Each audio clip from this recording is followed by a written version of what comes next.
નારાયણ દેવના સાનિધ્યમાં નારાયણ દેવના સન્મુખ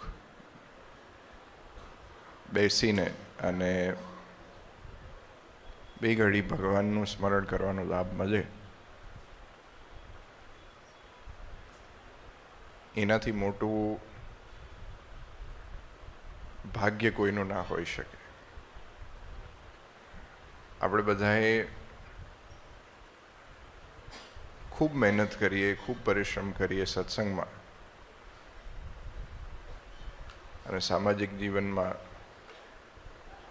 પણ અહીંયા જ્યારે દેવ સમક્ષ આવીએ ત્યારે બીજું બધું એ એક બાજુમાં મૂકીને અને બે ઘડી ભગવાનનું સ્મરણ કરવું અને એમને ધન્યવાદ આપવા કે આપણને આ સત્સંગ આપ્યો છે, આ જીવન આપ્યું છે, આટલો મોટો પરિવાર આપ્યો છે સંતો હરિભક્તોનો. તો આવા પાટોત્સવના પવિત્ર દિવસે આપણે દેવનો આભાર માનીએ કે જેમના થકી આપણે અહીંયા છે. આપણું જે અસ્તિત્વ છે એ એમના લીધે જ. આપણને જે બે ટાઈમના રોટલા મળે છે એમના લીધે જ.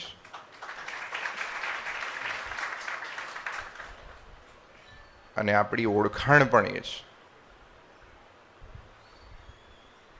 અને આ સમજણ જો આપણા જીવનમાં જે દિવસે આવી ગઈ એ દિવસે સમજી જવું કે આપણું કલ્યાણ થઈ ગયું છે.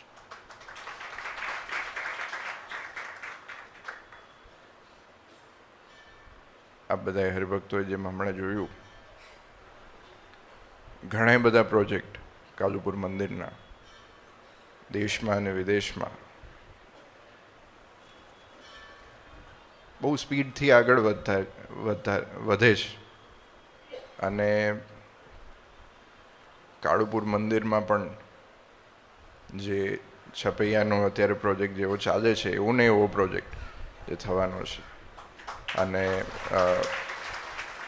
ખૂબ ભવ્ય, અતિ ભવ્ય રીતે, અને સાથે સાથે આપણી જે ભવિષ્યની પેઢી છે, જે આપણા યુવાનો છે, જે બાળકો છે, એમને ધ્યાનમાં રાખીને એમને સુવિધા મળે અને પેઢીઓ સુધી જે હરિભક્તો મંદિરમાં દર્શન કરવા આવે, ભગવાનની ભજન ભક્તિ કરવા આવે, કથા વાર્તાનો લાભ લેવા આવે, એ લોકોને સગવડ રહે એના માટેના પણ ઘણા બધા પ્રોજેક્ટ્સ જ્યારે થઈ રહ્યા છે. તો ખાસ જે પાટોત્સવમાં આવે છે, લાઈવના માધ્યમથી દેશમાં અને વિદેશમાં હરિભક્તો જોઈ રહ્યા છે, બધાને ખાસ અનુરોધ છે કે એ બધા પ્રોજેક્ટ્સમાં જે યથાયોગ્ય સેવા આપ કરી શકતા હોય જરૂરથી કરજો. કારણ કે એ આપણા માટેના જ પ્રોજેક્ટ છે. મંદિર આ બધાનું જે પણ યોગદાન છે એનો કાયમ સદુપયોગ થાય એની કાયમ ધ્યાન રાખવામાં આવે છે. અને આવા કાર્યોમાં આપનું ધન વપરાય, સત્સંગના કાર્યોમાં આપનું ધન વપરાય, એનાથી વિશેષ પુણ્યની વાત નથી.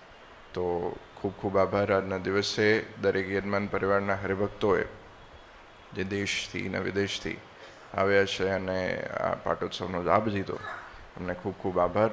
અને આપ સર્વે હરિભક્તો નું ભગવાન ખૂબ રૂડું કરે અને ખૂબ મંગળ કરે, એ જ આજના દિવસે નારાયણ દેવના ચરણોમાં પ્રાર્થના.